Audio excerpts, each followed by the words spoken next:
Doctor ortho Ayurvedic oil and capsule, अब दर्द भी घुटने टेकेगा। मिडिल ईस्ट संकट के बीच पीएम मोदी ने मन की बात के 132वें एपिसोड में देशवासियों की अपील। युद्ध के बीच अफवाहों से बचे, एकजुट होकर चुनौती का सामना करें। संकट के समय में राजनीति से ऊपर उठकर देश हित को प्राथमिकता देना जरूरी। आज अखिलेश यादव ने दादरी से शुरू किया 2027 विधानसभा चुनाव अभियान। भाईचारा की रणनीति से पश्चिम यूपी को मतने की सपा अध्यक्ष अखिलेश की रणनीति। पश्चिम यूपी में जमीन मजबूत करने की तैयारी। पश्चिम एशिया में भीषण जंग जारी। कुवैत इंटरनेशनल एयरपोर्ट पर ईरान ने किया ड्रोन हमला। दुबई में भी अमेरिकी सेना के ठिकानों पर ईरान का हमला। इजरायल ने भी किया पलटवार। ईरान के रिहायशी इलाकों पर इजरायली हमला, 12 घायल। उधर जंग की गुत्थी सुलझाने के लिए पाकिस्तान में कल 3 देशों के विदेश मंत्रियों की बैठक। अमेरिका में नो किंग्स प्रदर्शन। ट्रंप की नीति के खिलाफ सड़कों पर उतरे लाखों लोग। न्यूयॉर्क और सैन फ्रांसिस्को में लाखों लोगों ने निकाला विरोध मार्च। अप्रवासन की नीति के खिलाफ लोगों का प्रदर्शन।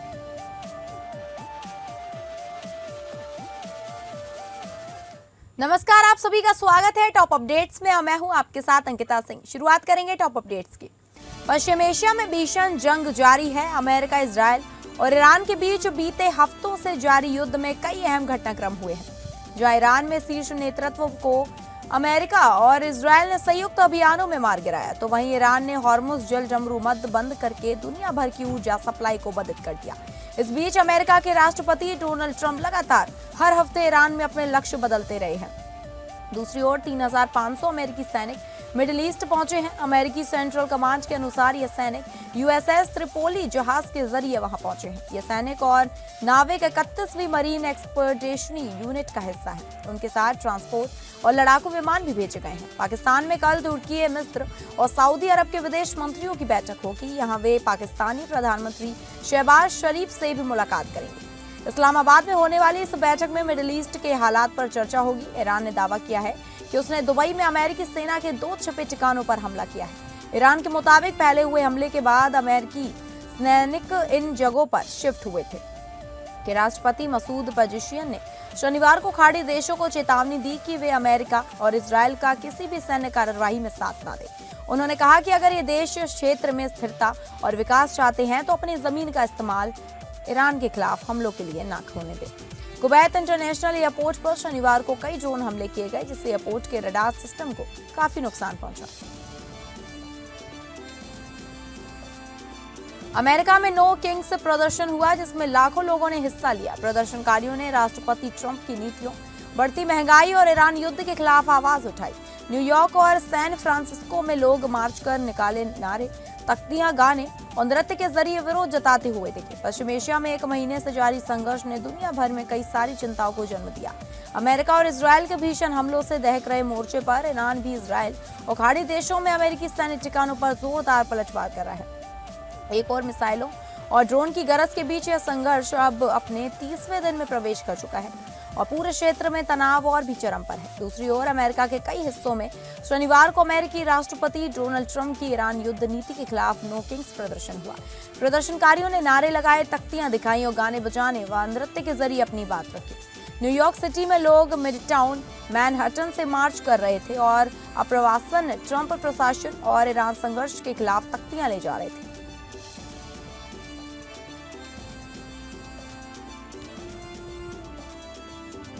प्रधानमंत्री नरेंद्र मोदी ने जेवर एयरपोर्ट का उद्घाटन किया। 4.5 वर्षों में 11,200 करोड़ रुपए की लागत से पहला चरण पूरा हुआ है। इसका सपना वर्ष 2001 में देखा गया था। इस एयरपोर्ट की नींव 25 नवंबर 2021 को प्रधानमंत्री ने रखी थी। लोकार्पण के बाद जनसभा को संबोधित करते हुए पीएम मोदी ने कहा, युवाओं को पता है कि यह जो काम हो रहा है यह नौजवानों के भविष्य को नई उड़ान देने वाला काम है। आज हम विकसित यूपी विकसित भारत अभियान का एक नया अध्याय शुरू कर रहे हैं। पहले की सरकारें मानती थी कि हवाई यात्रा सिर्फ अमीरों के लिए होनी चाहिए, लेकिन भाजपा सरकार ने सामान्य भारतीयों के लिए भी हवाई यात्रा को आसान बना दिया है। समाजवादी पार्टी पर हमला बोलते हुए पीएम मोदी ने कहा, पहले सीएम नोएडा आने से डरते थे, कुर्सी जाने के डर से पहले के सत्ताधारी यहां आने से डरते थे। नोएडा को अपने हाल पर छोड़ दिया गया था, मुझे भी नोएडा के लिए डराया गया था। सपा वालों ने पहले नोएडा को अपनी लूट का एटीएम बना लिया था। पटना की सूरत बहुत जल्द बदलने वाली है। मुख्यमंत्री नीतीश कुमार आज खुद सड़कों पर उतरे और राजधानी में चल रहे बड़े प्रोजेक्ट्स का बारीकी से निरीक्षण किया। सीएम ने अधिकारियों को स्पष्ट निर्देश दिया कि सभी कार्यों को युद्ध स्तर पर पूरा किया जाए ताकि जनता को जल्द से जल्द इनका लाभ मिल सके। मुख्यमंत्री का सबसे पहला पड़ाव रहा बांस घाट, जहां उन्होंने नवनिर्मित बिहार गौरव पार्क के कार्यों का निरीक्षण किया। 10 एकड़ में फैला यह पार्क देश रत्न डॉक्टर राजेंद्र प्रसाद की समाधि और जेपी गंगा पथ के बीच स्थित है। इस पार्क की खासियत ये होगी कि यहाँ बिहार के स्वर्णिम इतिहास को जीवंत किया जाएगा। चाहे महान गणितज्ञ आर्यभट्ट हो, कूटनीति के जनक चाणक्य, सम्राट अशोक हो या फिर माउंटेन मैन दशरथ माझी, इन सभी महान विभूतियों की प्रेरणादायक कहानियां इस पार्क का हिस्सा होंगी। साथ ही नालंदा और विक्रमशिला जैसी प्राचीन स्थापत्य कला की झलक भी पर्यटकों को यहाँ देखने को मिलेगी। बिहार के मधुबनी में इतिहास की नई परतें खुलनी शुरू हो गई हैं। बाबूरही प्रखंड के ऐतिहासिक बलिराजगढ़ में भारतीय पुरातत्व सर्वेक्षण ने वैज्ञानिक उत्खनन का कार्य शुरू कर दिया है।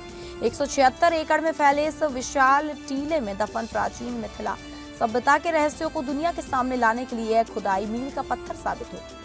आपको बता दें कि राज्यसभा सांसद संजय झा और झांझरपुर सांसद आरपी मंडल सहित कई दिग्गजों की मौजूदगी में खुदाई शुरू हुई है। इसे राजा बलि की राजधानी माना जाता है, जहां शुंग कुषाण काल से लेकर पाल वंश तक के अवशेष मिलने की संभावना है। सांसद संजय झा के प्रयासों के बाद एएसआई ने फरवरी 2026 में इस नए चरण की मंजूरी दी थी। प्रधानमंत्री ने बताया कि जेवर एयरपोर्ट मल्टी मॉडल कनेक्टिविटी का उत्कृष्ट उदाहरण है, जहां सड़क, रेल और हवाई परिवहन का निर्बाध एकीकरण होगा। एयरपोर्ट का कार्गो हब प्रारंभिक चरण में 2.5 लाख मीट्रिक टन वार्षिक क्षमता के साथ कार्य करेगा, जिसे भविष्य में 18 लाख मीट्रिक टन तक बढ़ाने की योजना है। इससे उत्तर प्रदेश के उत्पादों को वैश्विक बाजार में नई पहचान मिलेगी। प्रधानमंत्री ने कहा कि भारत में अब तक 85% विमान MRO सेवाओं के लिए विदेश भेजे जाते थे, जिससे भारी खर्च होता था। जेवर में बनने वाली MRO सुविधा देश को इस क्षेत्र में आत्मनिर्भर बनाएगी और हजारों युवाओं के लिए रोजगार के अवसर सृजित करेगी।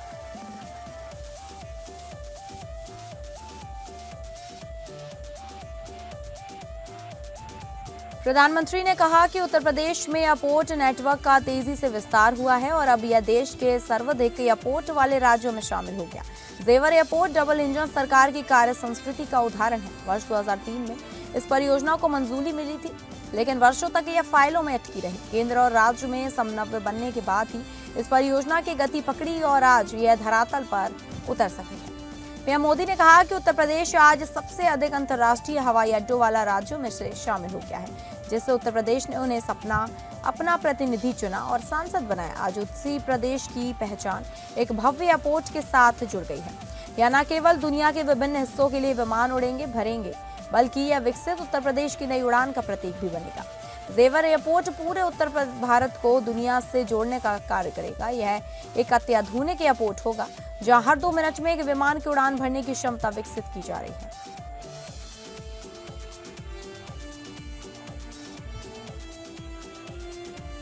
अपने संबोधन के दौरान प्रधानमंत्री मोदी ने एक अनोखी पहल करते हुए उपस्थित लोगों से मोबाइल फोन की फ्लैश लाइट जलाकर एयरपोर्ट का उद्घाटन करने का आह्वान किया।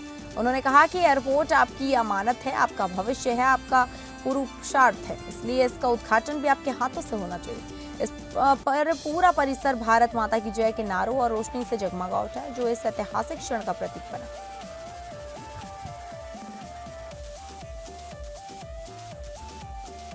महिलाओं और बालिकाओं की सुरक्षा, सम्मान और आत्मनिर्भरता के संकल्प को नया आयाम देते हुए उत्तर प्रदेश पुलिस के महत्वाकांक्षी मिशन शक्ति फेज 5 का अयोध्या में शानदार आगाज हुआ।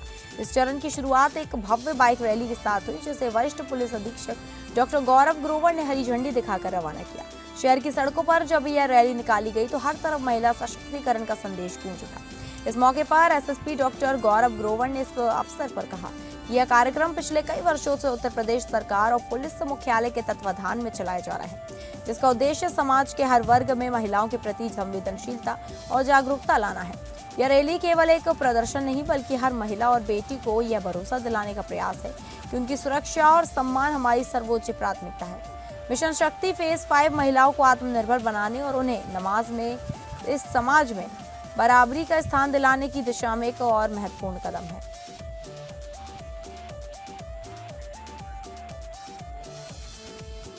बदायूं के थाना उत्सहेट क्षेत्र के महाजन नगला गांव का रहने वाले आसिफ का 5 वर्षीय बेटा बारिश बुंडी गांव में शादी समारोह में परिवार वालों के साथ गया था।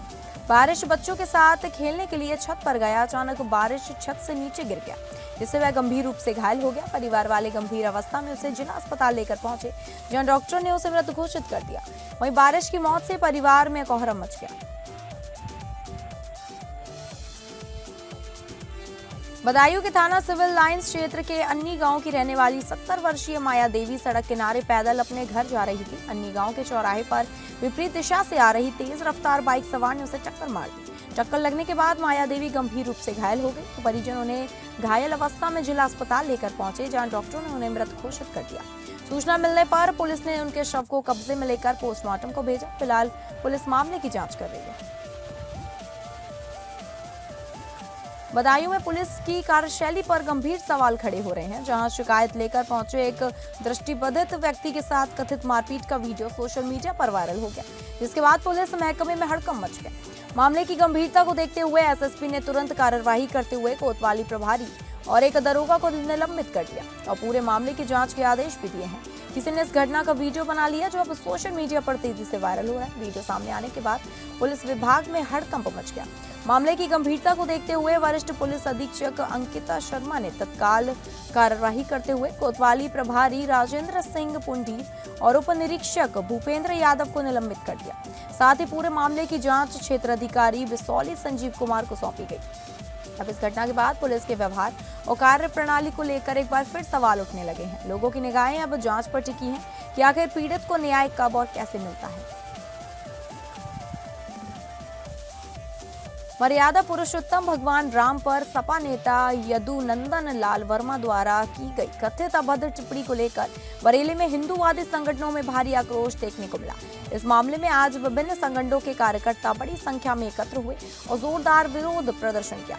प्रदर्शन के दौरान कार्यकर्ताओं ने भगवान राम के जयकारे लगाए और यदुनंदन लाल वर्मा के खिलाफ कड़ी नारेबाजी की। आक्रोशित हिंदूवादी लोगों ने कहा कि इस तरह की टिप्पणी न केवल धार्मिक भावनाओं को आहत करती है, बल्कि समाज में वैमनस्य फैलाने का काम भी करती है। हिंदूवादी संगठनों के नेताओं ने चेतावनी देते हुए कहा कि यदि आरोपी के खिलाफ सख्त कार्रवाई नहीं की गई तो आंदोलन और तेज किया जाएगा। इस दौरान सपा प्रमुख अखिलेश यादव को भी निशाने पर लेते हुए प्रदर्शनकारियों ने सवाल उठाए और पूरे प्रकरण पर जवाब मांगा। फिलहाल बरेली में इस मुद्दे को लेकर माहौल गर्म है और पुलिस प्रशासन स्थिति पर नजर बनाए हुए है।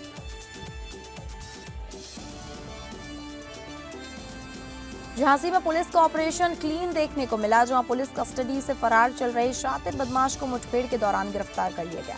जवाबी कार्रवाई में बदमाश के पैर में गोली लगी है। उसके कब्जे से अवैध तमंचा, कारतूस और मोटरसाइकिल बरामद की गई है।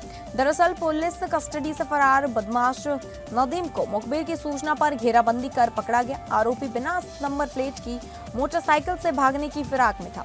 पुलिस ने जब उसे रोकने का प्रयास किया तो वह भागने लगा। पीछा करने पर बाइक असंतुलित होकर गिर गई, जिसके बाद बदमाश ने पुलिस टीम पर फायरिंग शुरू कर दी। पुलिस की जवाबी कार्रवाई में आरोपी के दाहिने पैर में गोली लगी, जिसके बाद उसे मौके पर ही गिरफ्तार कर लिया गया।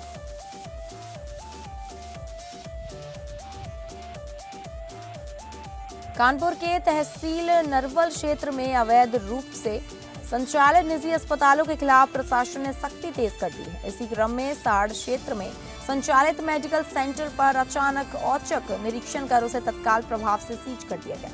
यह कार्रवाई उप जिलाधिकारी नरवल विवेक कुमार मिश्रा के नेतृत्व में स्वास्थ्य विभाग और पुलिस टीम की मौजूदगी में की गई।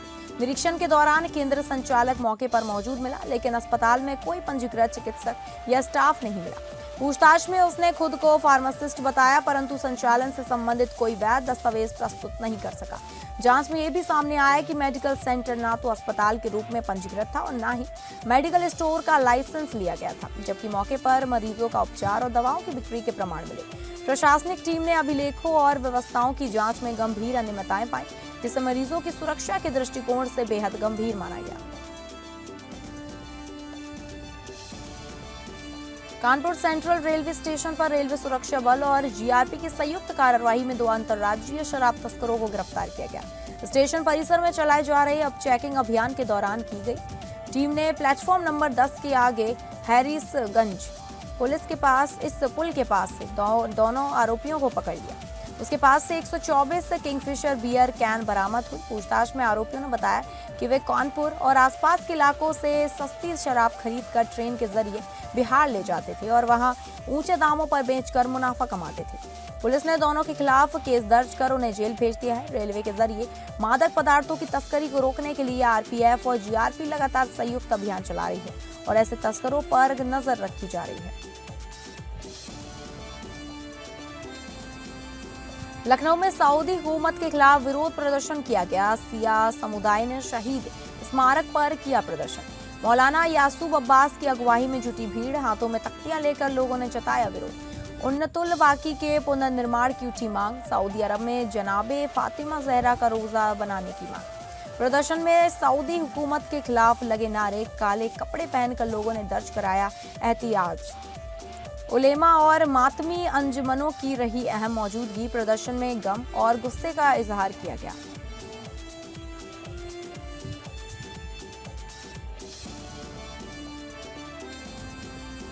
तो फिलहाल टॉप अपडेट्स में बस इतना ही। नमस्कार।